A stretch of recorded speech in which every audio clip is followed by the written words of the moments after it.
My name is Geraldine Cox. I'm Australian. I'm 68. I've been living in Cambodia for 18 years, and I founded the Sunrise Children's Villages.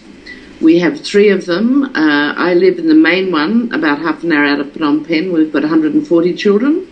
Then there is a second one in Siem Reap with 80 children, and we've just opened in the last year a third centre in Sihanoukville that will take 200 children with HIV. So that's the three centres, and they keep me very busy. Oh, give me those numbers again. 142 in Phnom Penh? Yeah, outside Phnom Penh. 80 in Siem Reap. And in Sihanoukville, we don't have 200 there yet. We only have about 80, but it will take 200 children with HIV. Oh, wow. And we also have 2 outreach houses for children over 18 that need longer to finish their grade 12s. And then when they finish grade 12, we then send them to universities either in Australia or here. This depends on how high their academic ability is.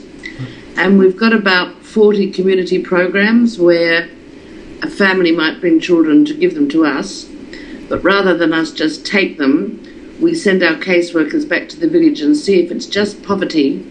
Is there something we can do, improve their house, give vocational training to the parents,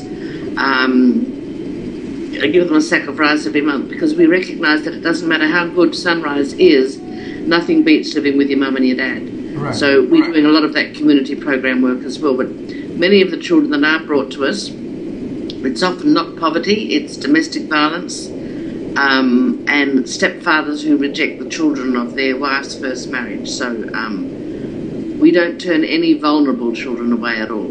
But if there are just poor children that need help with their environment, then we go back into the village and do what we can to make their houses habitable for them to stay with their mum. Does that mean that some of the parents could be living still in the... Yes, and not all of us are completely orphans. Right. Probably only about a third of us are orphans with a mum and dad not alive. We have a lot of children that have been abandoned in hospitals by their families who either don't want to or can't afford to take care of sick children. And after 2 weeks, if the parents haven't claimed the children, then the hospitals ring us and we go and take them. So about what is the proportion there, we would say? About a third that are real orphans, and the other 2/3 are children that are sent to us from the Ministry of Social Affairs, disabled children that are sent to us by the government, children that have been abandoned in hospitals, and many children whose parents have died of HIV. The children themselves don't have HIV, but the village totally rejects them. There's real discrimination and fear surrounding it. It's more of a stigma than it is actual disease. Stigma and fear. The children, the ones in our HIV centre have it. They've been born with it. But many children whose parents have HIV and who die, the rest of the family, the extended family in the village, don't want anything to do with the children. So, we can get 4 or 5, in one hit from a village that just rejects the children of parents who have died of HIV. Oh, okay. I think we need to clarify that a little bit because, as you know, orphanage tourism, it's been booming in Cambodia. And I guess the misconception there is that a lot of the people... I've got quite a lot to say about this. Okay. Please do. The campaign behind stopping tourists going to orphanages has merit. I know the organisation called Friends, who are behind putting it all together, but all orphanages cannot be branded as bad places for tourists to go to. There are many places that tourists go to that aren't real orphanages, aren't registered with the government. There are families that get together, mum and dad and their brothers and sisters who are married with children, and they bring all their children into a house and give themselves jobs as cooks and teachers and security guards, and then they pay commission to tuk-tuk drivers to bring them there. And tourists are very gullible, and so these places that a lot of people go to that they think are orphanages are not. It's just 4 or 5 married couples who have put their family together and are getting tourists to support them completely.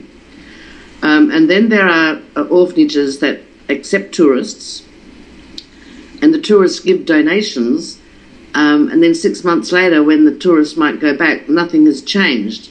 The children are still dirty and sick and not going to school and not getting medical care, and that's because a lot of the orphanages are corrupt, and the money that is donated just goes straight into the administration office pockets, and a lot of the children don't get the benefit. So that's that kind of orphanage that tourists should be told to stay away from. But there are many other very good orphanages like mine. We have a big child protection policy in place. Anybody who comes here has to come by appointment. They have to bring a copy of their passport, and they are supervised the whole time they are here by local staff. And my centre and lots of others that have this kind of child protection policy in place have these same kind of rules and depend a lot on the types of donations that people who visit us give. So the fact that children are not tourist objects is correct, but it's not the whole range of tourists and orphanages that exist here. Some credence should be given to credible and highly respected orphanages like mine and many others, so that tourists have to be a little bit diligent. All tourists have to do, they can go and Google orphanages in Cambodia, and they can see the ones that have a website, that have audited accounts, and that give receipts, because many places you go to, they won't even give a receipt. So people who come here as tourists who want to spend a time looking at an orphanage, they are the ones that should take the responsibility to making sure they visit an orphanage where their donation is going to get through to the children. You do understand also there's a human aspect to it. Being, of course, somebody wants to come to a third world country and want to do good. They're not looking at it from that perspective. From their point of view, they're doing something good, no matter what. Yes. Who do you think then is responsible in making sure that such organization is yours, and the ones that are maligned, somewhat they follow almost like a business model? Yes, that's true. For instance, I welcome tourists. I had a group of 20 Korean university students through yesterday with supervisors, and they had games, and they didn't leave us any money, but they certainly it attained their goals of that they did something good that day. We would have liked a donation, but still you can't have everything. Right. Yes, there are some orphanages that are set up as businesses, but there are those that are not, and it's up to the tourists to source out the good ones. Let's focus on you for a little bit. What did you do before Sunrise Children? When I was 23, I'm 68 now, I found out I couldn't have children, so I joined the Australian Ministry of Foreign Affairs, and I worked in the diplomatic corps as a secretary for 18 years. My first posting was Cambodia, where I fell in love with the country. Then I did 5 years in the Philippines, 3 years in Thailand, 3 years in Iran, and 3 years in Washington, D.C. But I was always conscious that there was something missing in my life. So after 18 years with the government, I resigned, and I got a very nicely well-paid job with Chase Manhattan Bank in Sydney, and I lived a very glamorous lifestyle, but still there was something missing. And I got fired about 3 weeks before my 50th birthday, and that was a real turning point for me, because having lived the good life, I hadn't saved any money, and I was in a really, really bad situation. So I decided it was the universe's way of telling me to get back to Cambodia. So I contacted the then Prime Minister, who in 1970 had been my landlord in the apartment that I lived in, paid for by the embassy. So I had some very, very good contacts at high government level that could open some doors for me and allow me to work with children. So I came back permanently to live in 1995. I worked for the Prime Minister until a military coup overthrew the royal family in 1997. And unlike a lot of foreigners who fled on the evacuation flights, I decided to stay. And since July 1997, this has pretty much been my life. I started off with 24 children from refugee camps in Thailand. At the time of the coup in 1997, I had 60, and I now have close to 200. So I cannot tell you how they've enriched my life. I've never had less materially, but being richer in every other way than I am now. Well, someone could look at you as a philanthropist. No, I wouldn't say that. Some people in Australia, and they say how wonderful they think I am because I've sacrificed my life for the children of Cambodia. That's totally false. What I'm doing here in this country is selfish. I wanted children in my life, and now I've got them. So it wasn't me thinking, oh, I'll go up to Cambodia and look after the poor little children.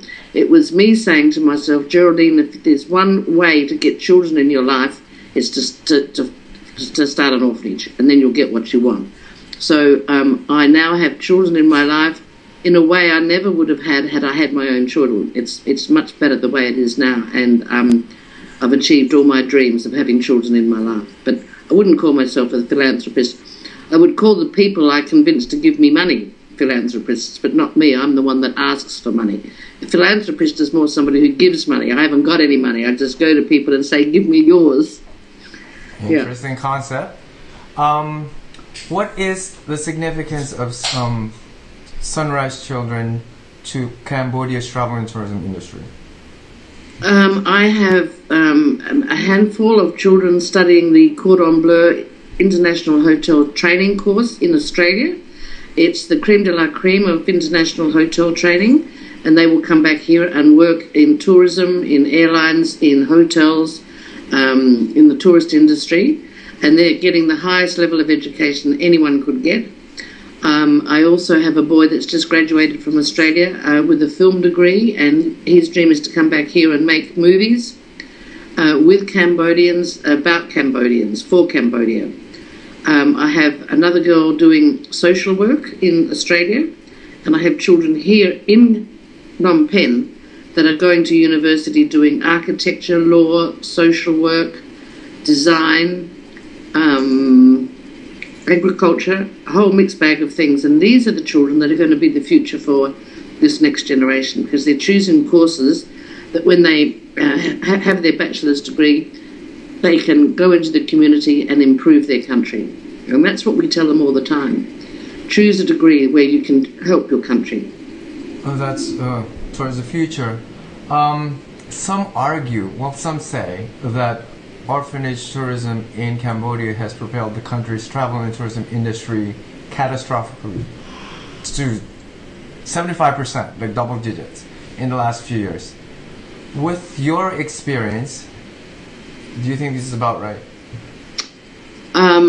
I'm not a big person on percentages, and I don't know where people go to get those figures. From your experience, like how many, the numbers of volunteers or volunteers that have come through your doors? Yeah. Well, no, the ones that come through my doors are what I would expect every year, with a slight increase because of the exposure I have and the profile that I have in Australia. Yes, the visits that I have in Siem Reap and here have increased. But as I said, they all have appointments to come. They submit their passport and they're supervised the whole time they're here. So I don't feel that my children are being damaged in any way by volunteer tourism. But there are others that are being harmed. Right. I'm not so sure how effective entirely passport in predicting a behavior or what have you, because anybody can go into Cambodia. We have had some people come, and when we ask for a copy of their passport, they won't give it and they don't come in. They've got something to hide. At least I know when people give us a copy of their passport, they don't have anything to hide. If that was, do you think that should be applied even throughout Cambodia, in every other? I think that every orphanage that has foreign tourists come should have some kind of photo ID to protect the children. It should be part of their child protection policy. How many volunteers do you get annually? You said it's been you've been receiving a lot of exposure. I'd probably say in the two centres that I have, I would say 1,000, and that includes bus tours that come through that are supervised by their travel guides. About 1,000 between the two centres. The third one with the kids with HIV is a 4-hour drive from Phnom Penh, so we don't get very many sponsors go all that way. So you actually have a coach that takes these tourists to? When lots of tourists come and do a tour of Cambodia, the tourists are in a tour group, and the tour group hires the bus and brings them to the centre. We don't arrange the bus tours. The tour group arranges the bus to the orphanages. So there's actually, it's part of the itinerary. Yes.